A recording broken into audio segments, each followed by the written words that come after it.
What's going on, guys? Shaddows here, and I'm bringing you this episode 1 in the series entitled Shaddows Tactics. And this is a series where I give you guys a map and a game mode, and I pretty much explain to you guys what you want to do when you play this game mode. And this series is specifically based for objective-based players. So if you don't like to play the objective and you don't want to sacrifice your life, do not play like this. But let's continue. Straight off the bat, you want to capture whatever base is close to you, either A or C, and you want to capture B. The biggest part about this map is that you want to get B. If you do not get B, you're going to have a hell of a time trying to get B. B is probably the most important base on this map. So if you spawn on the side that we did, you're going to get extremely lucky and you can easily win the game. It's very easy. If you spawn on that side and you lose the game, you should feel ashamed of yourself if you're trying to play to win, because that's just terrible. If you hold B, you'll be able to win. As you can clearly see, we start off with B and C, and we're just holding down the fort. We develop a very early lead, no matter how many times I die, and as you can see, the enemy knows it. They're trying to get B. They're doing their best to get B, and we hold it. And we continue to get it and hold it throughout the whole entire game, and that saves us. Now, a quick little personal note.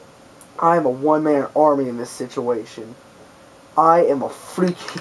Like, I held up two guys. Sadly, I'm not able to get it, though, because this guy kills me. I have no clue. Like, I run out of ammo on both my guns, throw my grenade, don't have sleight of hand. He just takes me out, and they get C. And pretty much when they take A or C, whichever one you have, you take the opposite.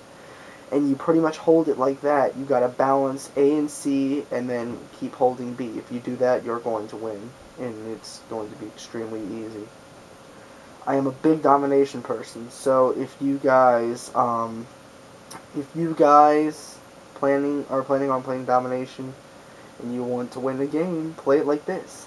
And a quick little hint: if you're planning to buy Black Ops 2, this is the ideal way to play the game. Because Black Ops 2, there's no kill streaks. It's point streaks. You go by points.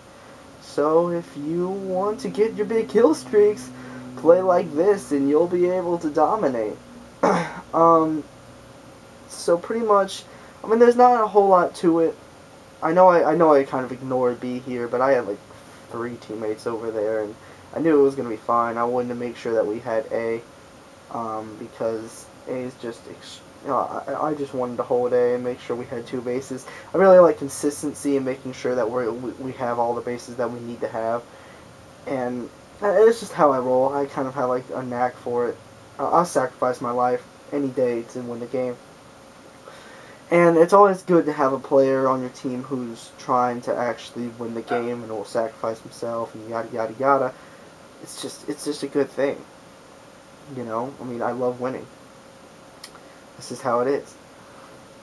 Now, a lot of you are asking, Shadow, why in the world are you using a submachine gun? Well, I'm using a submachine gun not because of the map, surprisingly. I will use the PP90 on fucking Liberation if I need to. I'm using a submachine gun because whenever I'm using a submachine gun, I have cat-like reflexes whenever I'm using a submachine gun. You can shoot me in the back and I can literally just come and just out of nowhere take you out. I can't even explain it. It's just weird. When I'm using an assault rifle, it's more of a thought process. It's more of a positioning myself and just taking them out. It's not as much reflexes. I don't have those kind of reflexes and that kind of ability that I do with an SMG. I mean, in this game, I'm just reacting most of the time. Like, I'm going off reaction, and sometimes it works and sometimes it doesn't, and it just happens. And I also wanted to point out a little something. If you notice at the bottom right screen, I'm using EMP, Advanced UAV, and Counter UAV. Now, there's a clan I'm trying to get into, and they told me that one time they had like, I think it was like 4 of them who got a Moab, and then like, or 5, and the other guy had the EMP, and like everybody actually had EMPs one time, and it was just domination. So I was like, man, I really like the EMP. It's a pretty good, it's a pretty easy to get support kill streak. So I was like, you know what, I'm going to use this EMP. So I threw the EMP on, and what I did was, this class is designed to help the team win. This class isn't designed to help my KDR. This class isn't designed to help the guy next to me. This class is designed to help the team win. And that's the biggest thing. The reason I have counter UAV on, I could put ballistic vests on. That would be a little bit better, but whatever. I put counter UAV on to make sure that they're not going to be able to see their radar earlier on in the game. Because if the enemy can't see their radar, it's going to make it extremely impossible for them to do anything. Advanced UAV is exactly what the name describes. It's a better UAV, and it helps me, helps my teammates, helps everybody on the whole entire team.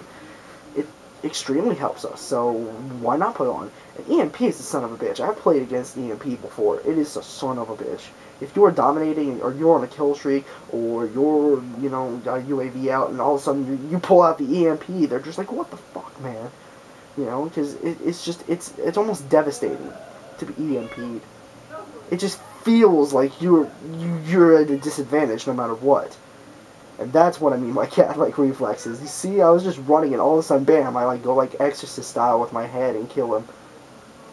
And it's just, it's fun to use, and I love playing this way, because playing this way, I feel like I'm the game manager. I feel like I'm the quarterback of the team.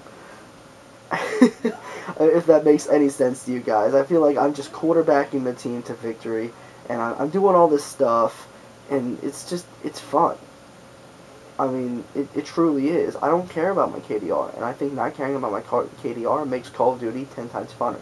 And I'm being 100% serious.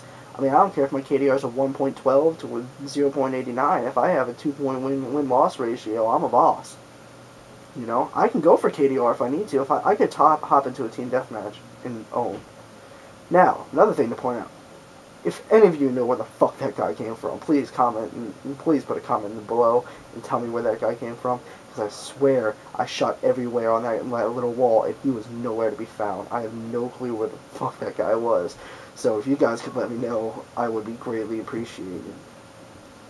Back to my quarterbacking abilities, I guess you could say.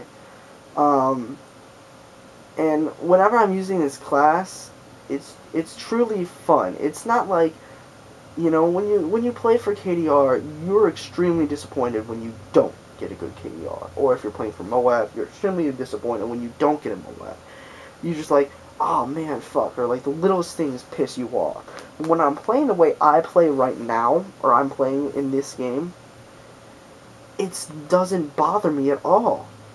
I'm just managing. I'm not setting my hopes on that I get this kill, that I don't care. And I think that's made me better with my KDR and with my ability to kill people because I'm playing like this. It's relieved a lot of the annoyingness of going for KDR kills. And I think that it's just made me a better player and made me enjoy this video game more than I normally did before. And I would love to encourage you guys to do the same thing.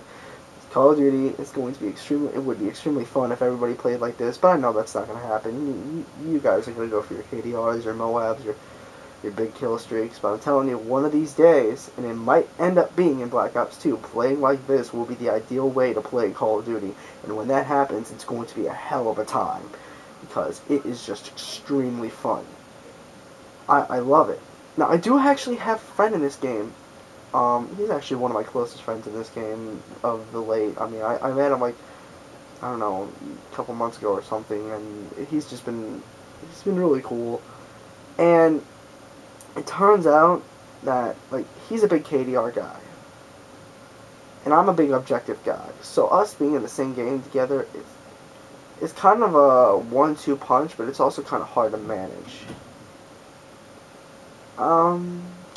It's just a complicated situation, but thank you guys for watching. We ended up winning 200 to 128. I ended up on the top of the leaderboard with a 25 and 16 with like 3,000 points. And don't forget to comment, rate, subscribe, and I'll catch you guys later.